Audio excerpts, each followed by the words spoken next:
Mobile, Alabama, a 300-plus-year-old city that's located in almost the direct center of the nation's Gulf Coast. It's known for sweltering hot summers, breathtaking visual charm, and for being the actual birthplace of Mardi Gras. But many don't realize it's also known for something else. Its rich and deep baseball tradition. Well, you know, when you think about, you say, well, you get your all-star team out, you go to New York, I think that's a pretty good all-star. Then you go, well, look what we got in Mobile. Half of them didn't know we had these guys from Satchel Paige was from Mobile. My God, I didn't know that.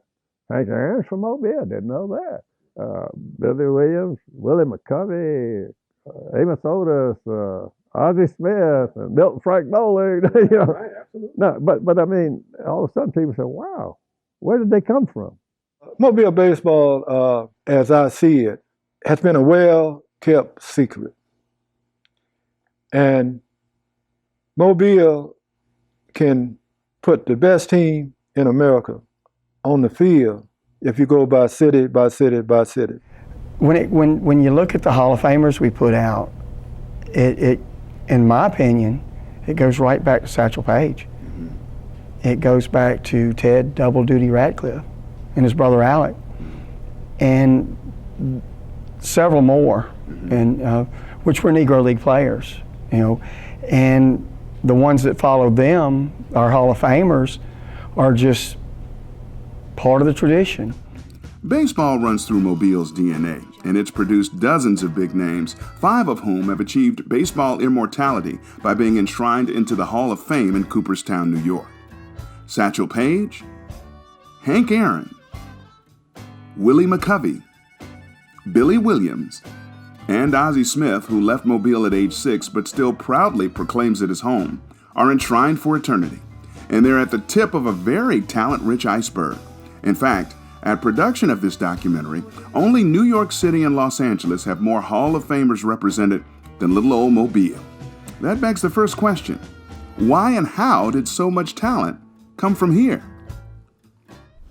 There wasn't many things you could do, you know, as a black kid growing up. You know, you either had to play baseball or teach school. There wasn't many things that you could do. And eventually, I guess, by me going around playing baseball and doing some of the things I had to do, then along came Willie McCovey and some of the other boys came along, and they started doing other things. See, we've always had baseball on Saturdays and Sundays. That was our neighborhood outlet. The local team played a team from Mississippi, Florida, or even another team from Mobile. It was everybody in the neighborhood that showed up at that ballpark that particular Sunday or that Saturday, because that was their outlet. Wasn't no TVs, right. All right? Very few movies you could go to. So baseball was the entertainment for our neighborhood. Growing up in Mobile, there was a lot of people who devoted a lot of time to the game of baseball. And of course, we're talking about Satchel Paige, Double Duty Radcliffe, a lot of individuals who played baseball before I did. And everywhere you go in Mobile, like on a Saturday and Sunday, you would see baseball games, practice sometimes a doubleheader. You know, it's a good question, because Dizzy Dean used to ask us that when we had the game of the week, back in those days. And he said, what do y'all do in Mobile? Is it the water or whatever? I couldn't tell you. According to local historians, baseball or some form of the game may have been played in Mobile all the way back in the 18th century. But in the 1860s, baseball's influence stretched from here all the way to Cuba. The thing about baseball in Mobile, it's a port city, and that, that's one reason baseball came to Mobile. It was played in all different forms, stick ball, round ball, all different names. And in the mid-1860s, Civil War time, Spring Hill had their own regular baseball team, the Badgers. And a fellow by the name of Nemesio Gillo from Cuba was a student at Spring Hill. And once he graduated Spring Hill, he left and went back to Cuba. And with him, he brought the first baseball, bat, and gloves, and started the first team in Cuba. And he's credited with bringing the game to the island. He actually went on to form the first teams and the first league in there as well. In addition, Spring Hill's Stan Galley Stadium is the oldest continuous use baseball facility in the country, dating back to 1889. In fact, in the first half of the 20th century, industrial leagues were formed, with many using play there as a stepping stone to the majors. You can't talk baseball tradition in Mobile without talking about Hartwell Field. Now it's pretty much an open field after it was destroyed totally by a hurricane back in 1992. But when it opened back in 1927, it was one of baseball's grand venues of the time. In all, Mobile area fans were able to witness 32 professional teams that called that space home at some point or another between 1927 and when the field finally went dark to professional baseball in 1970. Some of the names they saw were 11 future All-Stars, names like Don Zimmer and Dutch Leonard, names from the Mobile A's like Sal Bando, Blue Moon Odom, and Rick Monday. And yep, there was even one Hall of Famer, a young man at the time by the name of Tony La Russa. So you see, anybody who was anybody in the game of baseball likely played here in Mobile at some point or another. Even though the charm, politics of the day, and perhaps even the location of Mobile allowed it to escape the ravages of Civil War and 100 years later, the unrest of the Civil Rights Movement, it was still part of the Jim Crow South. Blacks had to sit in the segregated section of Hartwell Field, as this blueprint shows, but the social order of the time didn't deter their love for the game. We had a guy who was a manager. We called him Fats. He supplied all of the equipment. We would go down to the Mobile Bears, and all the bats that were broken, a splinter, we put it back together, put nails in them and tape them, and we would use them for our Sunday games. We also used their uniform. We were called the Plateau Black Bears. We had the Mobile Bears. At that time, they had Shotgun Schuber and Chuck Connors and people like that, who were the Dodgers farm team. And we walked from Plateau to Hartwell Field just to see baseball in a segregated park. When I was a kid coming up, Hartwell Field had the Mobile Shippers. The Mobile Shippers.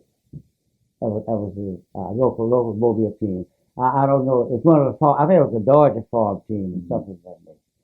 And we used to go to the games. We had our section because of segregation. We saw a knot-hole game. That was a little card we had to have, and we could go in free, only for teenagers, and small kids, which were black.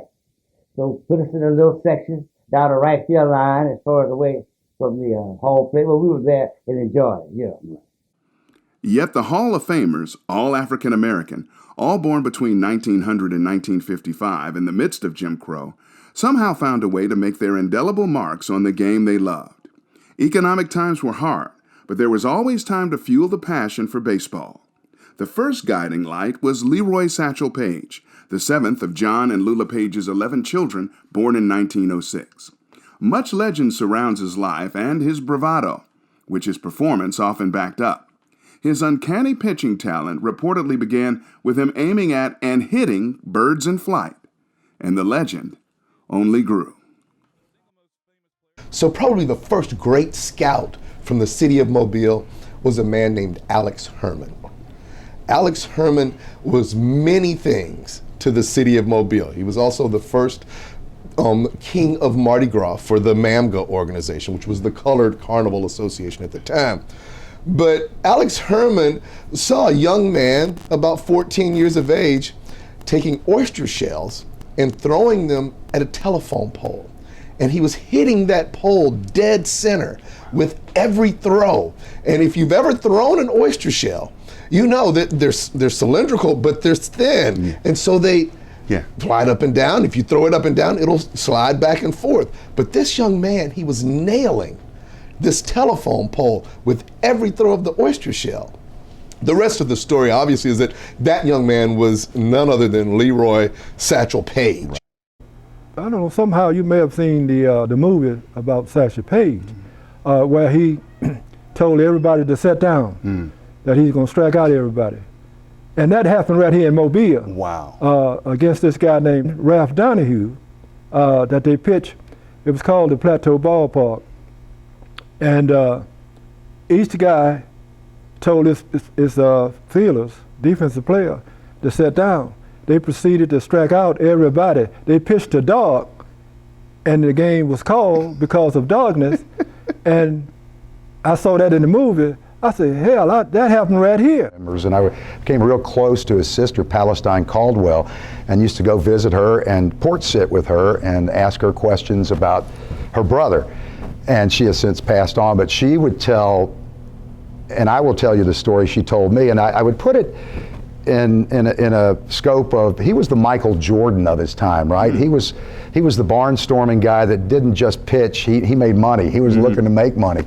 And so I tell you, like, just think about Michael Jordan in the 40s or 50s and the things that he had because of who he was. Right. And she would tell me that he would come to Mobile and he would be in his Cadillac, and it would be a convertible, and he would have rings on his fingers and nice watches and everything. And almost every time that he gave to Mobile, I don't know if it's true, she said he would get pulled over by the police. And they want to know, son, where'd you get that car? And then he'd say, well, this is my car. And he'd pull out his license and, oh, Satchel Paige. And said, oh, where are you going? We'll give you a police escort. Take that one step further. I was interviewing Hank Aaron a couple of years ago, and he said, Randy, did you know that Satchel Paige once owned his own airplane? That's how he got around the nation in his barnstorming. And I said, no way. And he said, do you know how big that was for a black person back in the day to own their own private plane, and how much we looked up to that? Former Major Leaguer Bernie Carbo, who now calls Mobile home, owns and runs a baseball training facility. As an 18-year-old rookie, Carbo actually played with Paige when he was in the Reds organization. The lanky right-hander had worked 3 scoreless innings in his last Major League appearance at age 59, and he was still at it with the Reds' Peninsula minor league team the very next year. And in 1966, I was sitting in the clubhouse all by myself. I got to the ballpark. I was a little depressed. I wasn't hitting very well. And this man come in with a sharp suit on, beautiful shoes, and a nice hat. I never seen anyone dressed so fine in my life. He looked so good. And he came in and he sat down next to me and he said, my name is Satchel Paige. He was 60 years old. And he said, I come here to pitch today. He said, why don't you come down to the bullpen with me? So as I went down to the bullpen, I was sitting there watching him warm up, and he told the catcher, put the glove here, put the glove there, put the glove there, put the glove. He says, see that, Bernie? I can hit all those spots, Bernie. He said, I tell you what, I could have pitched in the big leagues. I should have pitched, but they knew I'd get everybody out, and they wouldn't hit me. And before I'd go through the whole lineup, I'd tell them I'd strike everybody out before they could hit the ball. And he said, you know, when a man gets on first base, he said, I just look at them and step back, and they get back to first. I'm not going to waste my arm trying to get them back. And he pitched about 5 innings, gave up a couple runs. Satchel Paige, ever the barnstorming, self-promoting, arm for hire, paved the way for so many others who would follow. And you can bet Paige knew exactly who he was and what he represented. And because of his showmanship, excellence, and longevity, just about everybody has a Satchel Paige story. I hadn't ever seen Satchel before, you know, for close and personal. And this guy was walking down the street, and he had on a coat, kind of plaid, like dark slacks, kind of bald-headed. And I had never seen him before in the neighborhood, you know. And somebody said, that's Satchel Paige. I said, that's Satchel Paige? He said, yeah. I said, well, my mama knows his sister. I said, I got to go holler at him. Mm-hmm. So I walked up to him. I said, Mr. Paige? I said, my name is Clausel, and I really am pleased to meet you. And he looked at me and he said, everybody is. But one thing that comes to mind is when Willie Mays was coming up. Willie was like 17 years old, and he ripped a double off of Satchel in his first at bat. I think he hit it almost out of the park. And Satchel went over to him after Willie was getting up, brushing himself off, and he looked at him and he says, that's it. And Willie Mays just kind of looked at him, according to the stories I've heard. And his next 3 at bats, it was what in Willie's quote, swoosh, swoosh, swoosh. Of course, many of Paige's peers never got the chance to show their skills on the MLB stage, but Mobilians like Ted Double Duty Radcliffe, who was both a solid pitcher and catcher, was easily one of the best who ever graced the Negro Leagues. His brother Alex was touted as an outstanding infielder as well. There was Bobby Robinson, the human vacuum cleaner, considered at the time perhaps the best defensive third baseman anywhere. You've already heard about Paige's legendary pickup game matchups against fellow Negro Leaguer Ralph Donahue. The games were often scoreless and lasted all day, according to legend. Paige also headlined barnstorming teams, which packed even Major League Baseball stadiums around the country, playing against white major leaguers, often headlined by Hall of Famer Bob Feller. Maybe this quote best describes the greatest pitcher in Negro League history when he once said, quote, "Ain't no man can avoid being born average, but there ain't no man gotta be common," end quote. Satchel Paige could pitch with anyone, and his legend began by throwing stones and seashells. But Mobile was also known for producing some of the most fundamentally sound hitters the game has ever seen. The story of their development is legendary and 100% true.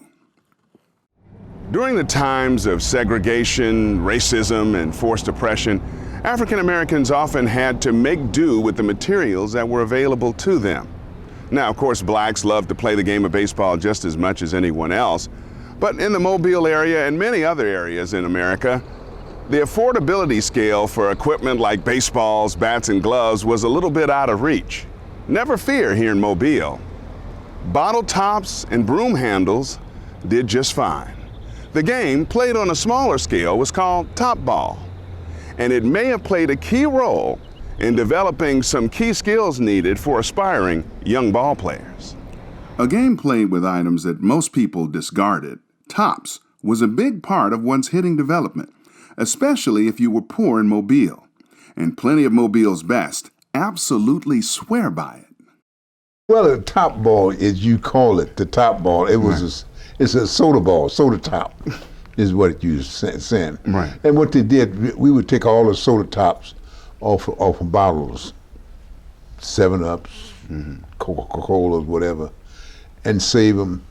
And then we would save them, and then we would use them as baseballs. And we would mark in the dirt, home plate, third base, second base, and etc., you know. And each time you hit it, if you hit past second base, you get a double. That was my game, was soda pops. But we used to play tops all day, and we could make that top go this way, that way, down, up, and, you know, change-ups. You know, you could throw the thing and it just floats up there. Wow. But it's like throwing a wiffle ball. And I really think, because I did a commercial here, the guys were, well, why are you such a good hitter? I said, that hand-eye coordination. And of course, I played a lot of tops. They didn't know what that was. There was a lady that owned a neighborhood store. We call her Miss Savannah. And she was kind of mean. Okay. But she would make us work in the store, and we had like a tablet, and whatever you ate, it was deducted from your pay. So we said, well, okay then, since we ain't gonna make no money, let's get these tops.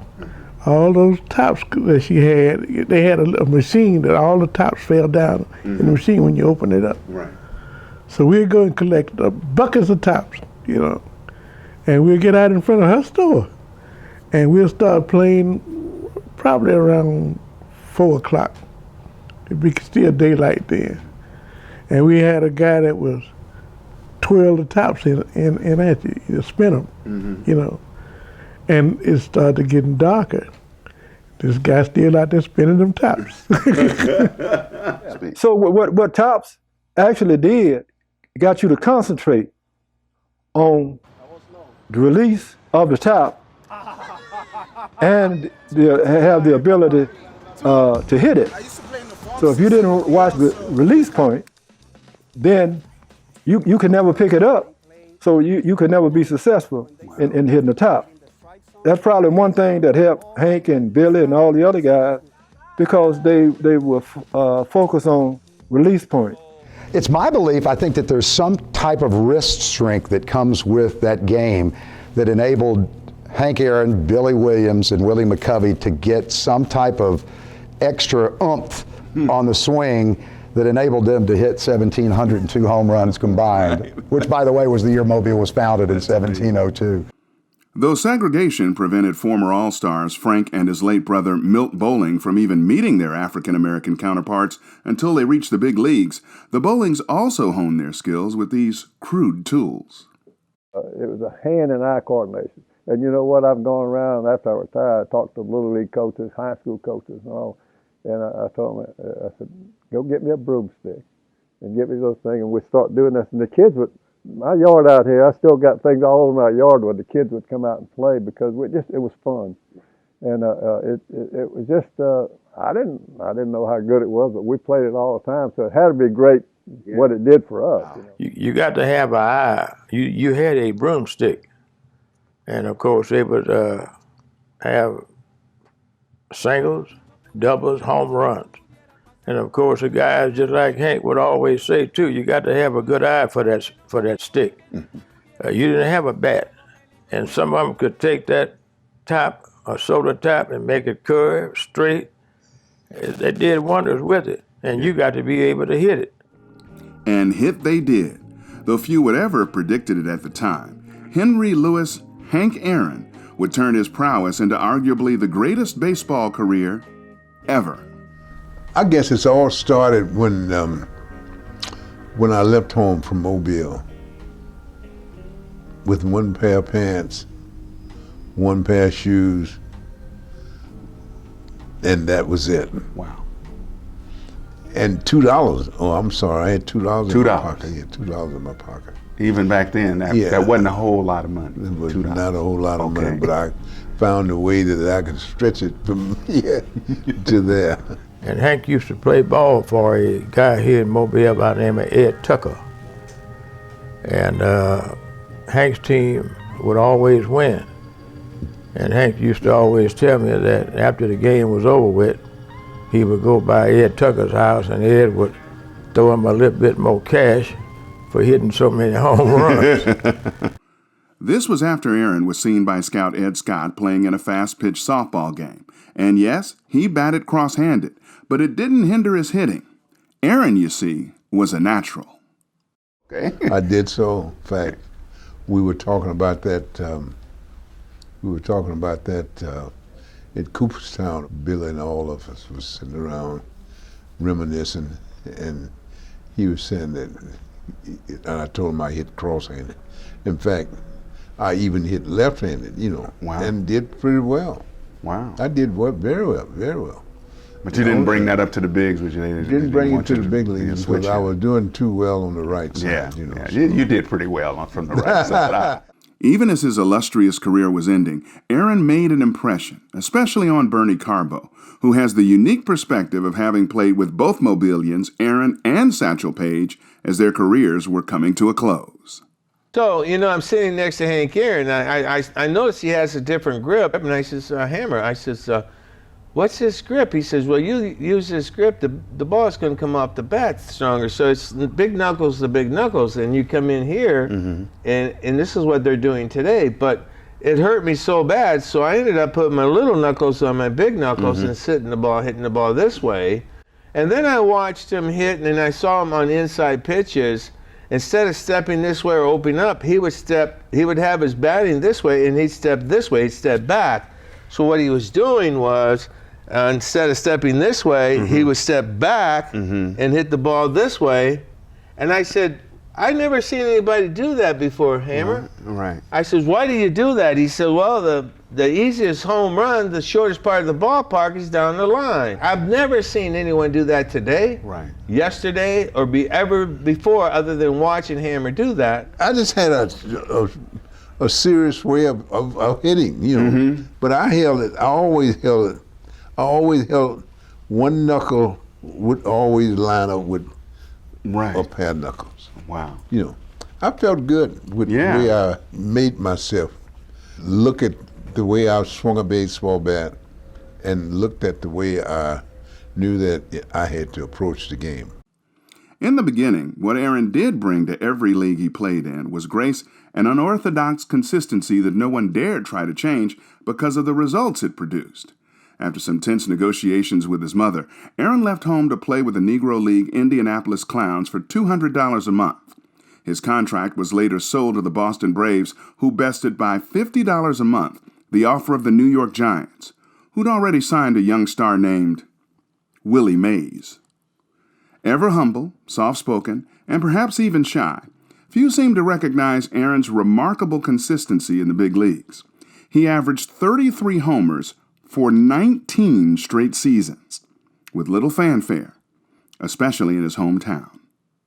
Then I was back here in Mobile, and I was really, like I said, I was involved in public relations and the community and the Chamber of Commerce, and I was really on a committee that was hopefully was going to really flash Hank all over the world. You know, here a guy getting ready to beat Babe Ruth's record, and you live in Mobile, and nobody there, sports people knew a little bit about it, but why didn't we put up a big billboard on the interstate? You know, every day changed. I even mentioned all this to these guys, and these guys, you know, just he'll do it. Different. You think it would have been different if Hank were white? Yeah, I think so. God, it's got to be. Yeah, it's got to be. I don't know why. It's just the fact that nobody even thought about wanting to do something. Aaron's production eventually commanded national attention, and he got more than he bargained for, moving ever closer to baseball's hallowed home run mark of Babe Ruth, a chase which produced a lot of fan support, but almost as much hate mail and death threats from those who didn't want a black man to replace a white icon. Hank and I talked a great deal about is that when he was breaking Babe Ruth record, it wasn't fun to come to the park anymore because he was getting all those threats. No way I could feel what he was feeling, even though I got hate mail too, but not to the magnitude that he was getting. Right. But it's not time to quit. It's time to push forward, and that was my conversation with him. You got a chance to do what no other player has done. So it's not time to quit. It's time to put your nose to the grindstone and go ahead on and break those records, and all of that will stop. Lifetime friend Thomas Withers witnessed the intense pressure on Aaron from close by. But I know during the time that he was trying to break Babe Ruth's record, he went through a whole lot. He was sheltered some. He had a very good friend of his, was on the police department up in Atlanta. And he would be with Hank, I believe, 24 hours. And that's when all the pressure was on him. I guess you saw it in the newspapers and so forth and so on. So my wife said, well, go up there with him, ask your buddy, go up there with him. So I called him and I say, I'm gonna relieve you, the detective, and let him go home with his family or something. So I stayed up there 7 or 8 days, and I stayed with Hank.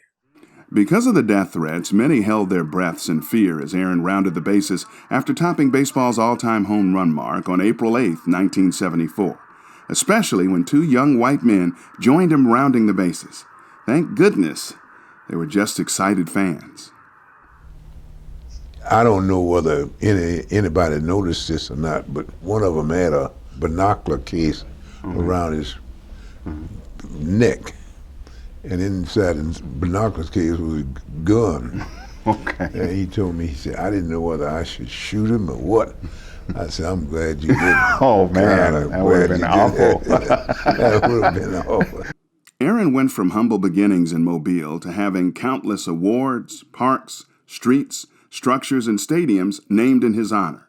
His humility in no way means he lacked belief in himself and his ability to follow his baseball dream. Stan Williams, it was 3 balls and no strikes, and he hit me in the head with, and this was before they had the insights in them. Right. So. And he knocked me to my knees. Wow. And when I got up, I didn't get up. I stayed down, and Fred Haney came and gave me some smelling salts. Yeah. And so I said, I better stay in this game, because if I get out of this game, if they get around the league, he's nothing but just a little chest cat. Yes, soft. Yeah. To take advantage of him. I never knew that I had a pipeline to the big leagues. Okay. Never knew that. But I did know that after watching some of the other players play, looking at them play, watching them play, I felt like if they could play this game, then I could play it, you know. There was absolutely no way that any of them could outdo me on the baseball field. Willie McCovey was the 7th of 11 children born to Frank and Esther McCovey. His youngest brother, Clausel, remembers the early playing days of his big brother. A lot of my brothers wanted to be boxers, you know, until they got their head bashed a few times, and then that killed that. But Willie stuck with baseball. That's what he did. He stuck right there with it. And the school right down the street, W.H. Council School, everybody played ball there. It was a lot bigger than, I mean, not land-wise, it was a lot bigger. Everybody played ball there that lived in the neighborhood. And they'd get Willie to play. And Willie hit the ball and knock out a few window panes in the school up there. Everybody leave him, he wonder where they were going. They say, Willie Mack knocked out another window pane. Eventually, the raw McCovey caught the eye of playground director Jesse Thomas, who referred him to the Giants organization. But the head of the McCovey household wanted his son to have no parts of professional baseball, which he likened to gambling. When they came to get Willie, Jesse Thomas, that was the guy here that sent most of the guys up, JT.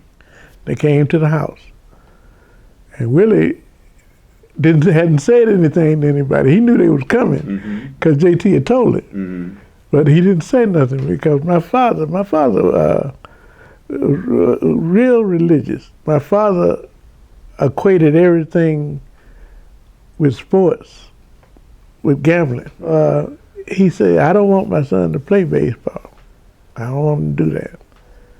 But my mama, that's a good deal, you know. I looked at Willie, and Willie was kind of disappointed because these guys looked like they was getting ready to leave because Daddy had said, I don't want nothing to do with it. So I took it upon myself to go in there and talk to my father. And I said, Daddy, I said, he really want to do this, you know. I said, that's all he ever talk about. And my father said, after we talked for a few minutes, he said, well, I'm not going to ever hear or see him play. And he didn't. But he let him go. McCovey, who had hitting struggles early, settled into a 22-year career in the majors, all as a first baseman. He affectionately took on the nicknames of Stretch and Big Mac and became an iconic figure in the San Francisco Bay Area, amassing 521 career homers, 18 of them grand slams, and 1,555 RBIs. He was inducted into the Hall of Fame in 1986 and passed away in October of 2018. A hero out west, his hometown barely seemed to notice, and the sting of the oft-bitter memory of the Jim Crow South kept him away. Willie eventually ended up leaving Mobile, and the only 2 times he came back was for my father's funeral and my mother's funeral. They wanted him, matter of fact, I got some pictures over there that they had when they had his day here. And they wanted him to come for that. But he was so uptight with the way it was, you know. He said, I'm not coming. My mother ended up going out there to accept his awards. One thing during those times, when white ball players go and they play ball, they come home, the dealerships here in Mobile, they would let the guys come out and they give them a brand new car to drive.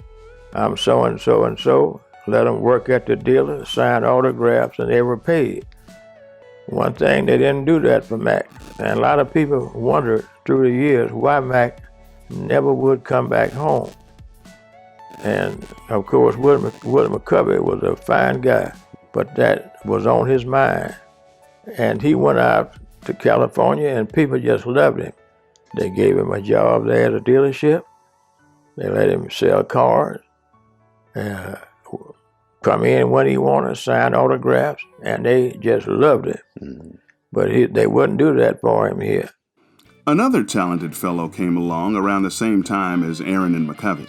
In 1938, Billy Williams was born in Whistler, just north of downtown Mobile. He was an all-around athlete from a family of athletes who played baseball with or against the other eventual Hall of Famers. Many know of Williams's illustrious Major League Baseball career, but he might not have even been the best player in his own family. My older brother was a pitcher. I had one brother play in the outfield, and my other brother, Franklin, who was in the Pirates organization, he played up until AAA. Because when I made the Major League, I came to the big league in 1959, and my father, you know, people were saying that one of those William boys made it to the Major League, and everybody thought it was Franklin, see, because he was such a good player. I just got chosen by the right baseball team. They needed players, and over there he had Clemente and, you know, a lot of players over there, but he did get to AAA. Billy's love for the game came from watching his older brother Franklin play with so much homegrown talent that a future all-time great was barely even noticed. My brother was playing the Mobile Black Bears. He was on that ball club, and I went down to watch him play. And Aaron was playing second base on the same team. So, you know, to watch those guys play, and it was the guys that, you know, if you look at the players that played at that particular time, Aaron, you know, didn't stand out among the other guys because there was so many good players. They played the game and they enjoyed the game. Inspiration can only go so far when constantly reminded of second-class citizen status, as Williams was after he signed a contract with the Cubs organization back in 1956. By the time he was with Class D San Antonio in 1958, the stress and frustration almost forced this future Hall of Fame talent to leave the game he loved. We had to stay in the black hotel. When we went on the road, we couldn't stay at the white hotel. And of course, we're going up and down the freeways of Texas, going to the different cities to play the game of baseball. And as we drive up to a restaurant, the white boys go in, and they go in and sit down and have a nice meal. And we had to wait on the bus till somebody think about, hey, we got Billy and J.C. Hartman on the bus, we got to take them some food. So this was a problem for me. And as I was coming back home, and I'm getting fed up with this stuff anyway, you know. So I'm coming back home, and all of a sudden I get a call from a brother. We talk and stuff. And he said, we're having a good time down here. The fish are biting, and it's just great, you know. And I got back to the hotel. We were staying at the old Manhattan Hotel in San Antonio. And that night we got in, and I didn't unpack my bag. I said, JC, take me to the train station. And JC said, where you going? I said, I'm going home. I don't want to play this game no more. Negro League icon and Hall of Famer Buck O'Neil, then a Cub scout, intervened. John Holland, who was the general manager here in Chicago, he called Buck O'Neil and said, Buck, say, we got a kid that went home. Hey, go down there and see what's wrong with him, because we think, you know, eventually he gonna be playing over here with Ernie. And go down there and see what's happening. So I don't want to go back and play ball. My father was saying, why don't you go back, Billy? You know, you're doing pretty good. So I see this fairy coming up in the yard, and all of a sudden, I said, that's Buck O'Neil. Oh, I'm in trouble now. He made great progress in talking to me to go back. Is when he taken me down. He said, where you play ball at when you was here? I said, down at Pritchard Park. And he said, come on, go with me. Go down there and play. So we walked in the park, and guys I had gone to school with, you know, they came up and said, Billy, we hadn't seen you in a while. Where you been? And It said, well, I've been off playing baseball, man, playing professional baseball. And they start talking, and the guy say, oh man, I bet that's great. I bet that's great, man, playing professional baseball. I bet that's something you always wanted to do. Old Buck O'Neill sitting back like that. He knew it was getting to me. And a couple of days after that, I was ready to go back. Williams proceeded to grace Major League Baseball for 18 years, amassing a .290 career batting average with 426 homers and 1,475 RBIs. He also delivered 2,711 hits and played in a one-time National League record 1,117 consecutive games. Williams became a Hall of Famer in 1987. The man known for his sweet swing saw his number 26 retired by the Cubs and his statue erected outside of Wrigley Field. While the legends of the Hall of Famers were being built, plenty of others were waiting in the wings for their chance on the big stage. The New York Mets' young outfield trio of Tommy Agee, Amos Otis, and Cleon Jones all had solid major league careers and helped the team win the 1969 World Series, beating out Billy Williams' Cubs for the division title. All were from similar baseball beginnings in Mobile, which included love for the game and their home, in spite of the hardships that came with black life in the Deep South.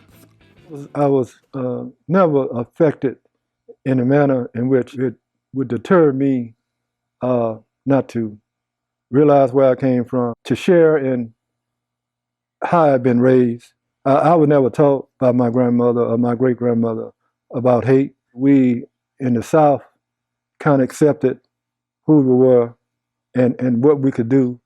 We fought in our own way to make a difference. I just felt like that, you know, I was given a lot of my dues, I guess, because I was from Mobile and all, but I always felt like those guys never really got the respect in Mobile that they would get in another town. So like I told you one time, I was talking to the Chamber of Commerce in Mobile about having Mobile represented in the Rose Bowl parade. They needed somebody on the float from Mobile who was famous. You know?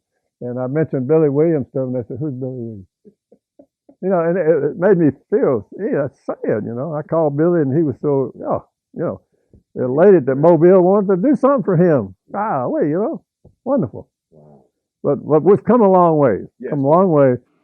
Though talented pros were coming out of Mobile in droves, many of its youngsters would fall short of a Major League Baseball career. However, community support was necessary to keep baseball alive and give economically disadvantaged youngsters options.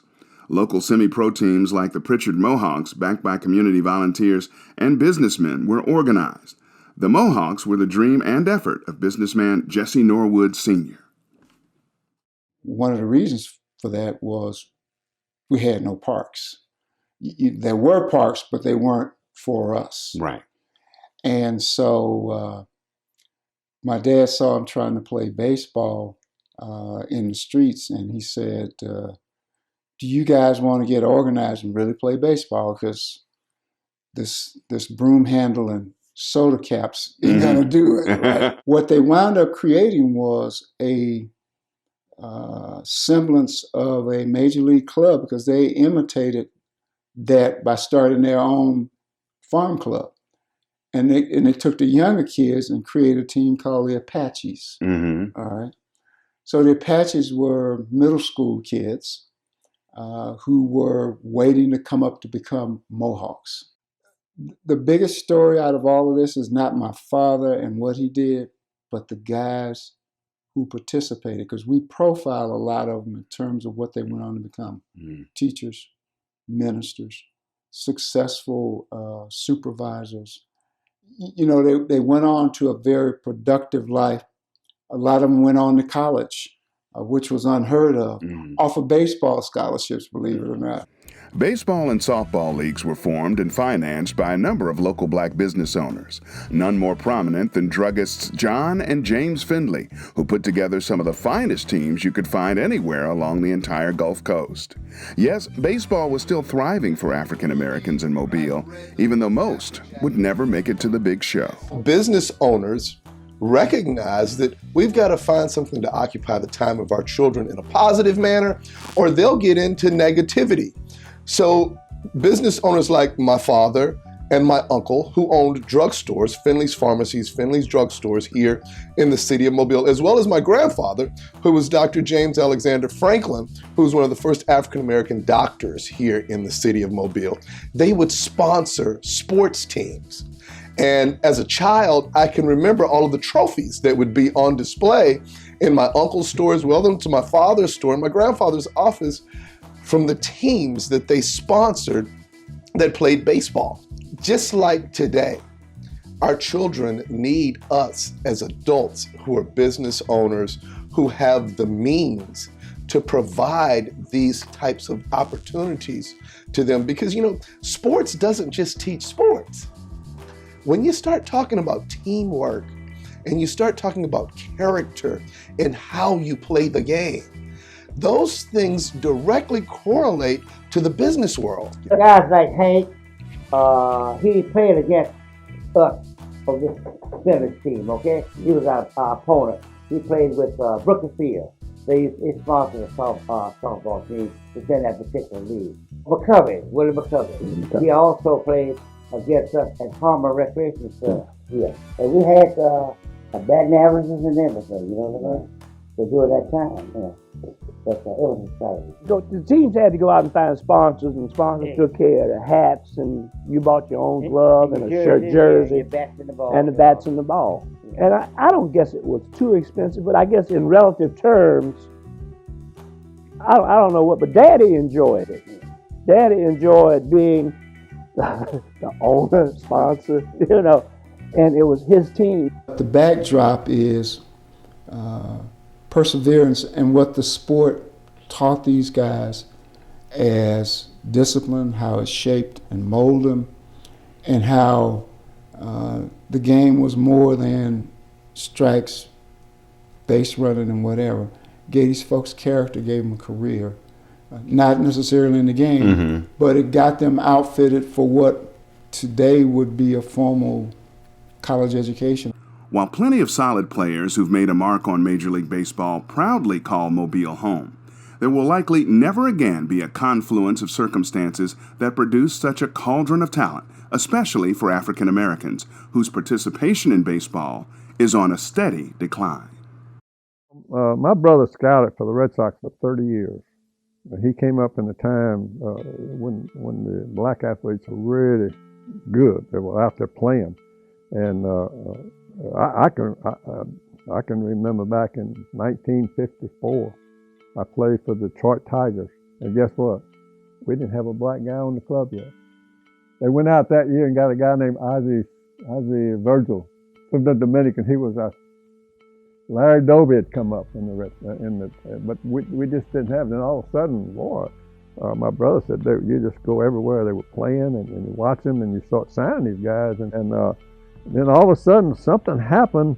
These guys, I don't know what, during the summertime, Milt said you go out after about maybe 5 or 10 years of him scouting. He said you go out to these baseball fields and hot and all. They were not out there. You go to the gymnasium, they were all in the gym. Okay?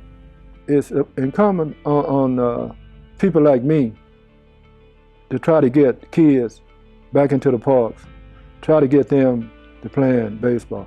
White kids are playing by leaps and bounds because the venues are there for basketball and football. In the South now, football is year-round. Right. If you're not on the field, you're training, you're in the weight program, you're in all of this. That's hurt baseball, especially in the South. Well, I don't think it'll ever be, like it was when you had 6 or 7, maybe 8 guys. The Giants always had a bunch of players, a bunch of black players on the ball club. And of course, here Ernie and I was a long time, George Altman. But I don't think you will ever see that again. I think they got an academy out in Los Angeles, down in Compton. And this is what you got to build around the country if you want more black ball players, American ball players playing the major league. And I guess because you don't have that now, you have, Dominican places over there, Puerto Rico. Each club have academies over there, and they put players. They sign kids like 14, 15 years old. They bring them over there to play. And the kids got a good experience. to play this game. So I think they will continue doing that. You might get spotty and see guys, black guys coming in the major league, but I don't think it will ever be like it was. It is a concern of mine. It's been a concern of mine that we don't see as many African Americans playing the game as we used to see. Right. There were a time when it was myself, William, Billy William. It was 5 of us on one team, and now you just don't you don't see any teams African. with none. I have no idea what's the reason. It's interesting that if you look at the state of where Mobile was at the time when all these greats were developed, it's much like the state of the Dominican Republic today. See, things really go back to basics. How do you survive? What is it that's in your purview that you see that you can do to bring yourself out of this condition? So I think the young men who are in Dominican Republic and playing these games see that opportunity much as the young men who were in Mobile at the time attempting to escape poverty, and this was an avenue by which they could do that. I think baseball can recapture the imagination of the African American community, but I think it has to be a conscious effort. And I don't think it has to be baseball to do it. I think we have a responsibility, we being the black community, to find our way back to another avenue of exposing our kids, especially from a health and safety perspective, especially from a longevity perspective. Major League Baseball is saying, here we are. Granted, they're not all over the place, but they are saying, here we are.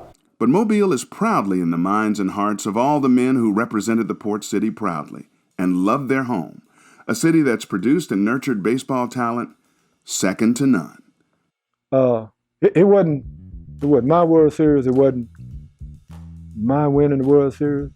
It was Mobile and Plateau and Africa Town. I just wanted to share that with the community because it was the community that gave me the platform to develop to be, a major league ball player. So when we won it, I said to my wife, I said, the parade coming up, ticker tape parade coming up. I said, but you know what? I said, I'm gonna miss that parade because I want to share this with my hometown. I tell you what I did one night. We played the All-Star game here in Atlanta, and I started the game, and the 5th inning, they taking me out, and by the 9th inning, I was in Mobile. I had caught me a plane, and it was in Mobile to watch the rest of the game. And I didn't pick up nothing but a bowling ball during the winter. Tommy, A.G., Cleon, we used to go to bowling at and bowl. And about 3 weeks before the season start, before spring training start, we'll start calling around. Aaron, my brother Franklin, Cleon, Tommy, Milton, Frank Bowling. We all got together to hit 2 or 3 rounds. We didn't have a pitching cage. Right. You had to either hit the ball to left field, hit the ball to right field. You couldn't hit the ball up the middle. Right. I think that's taught us too, go with the pitch. Right. But that's what we did. And all of a sudden we'd get in the stands, and because Aaron had some time in the big league, and he would take the floor and talk about baseball, talk about playing Major League Baseball. Right. And all of a sudden, at the end, they say, we'll see you down the road. And that's what we did during the winter. And everybody tried to uphold Mobile to do good.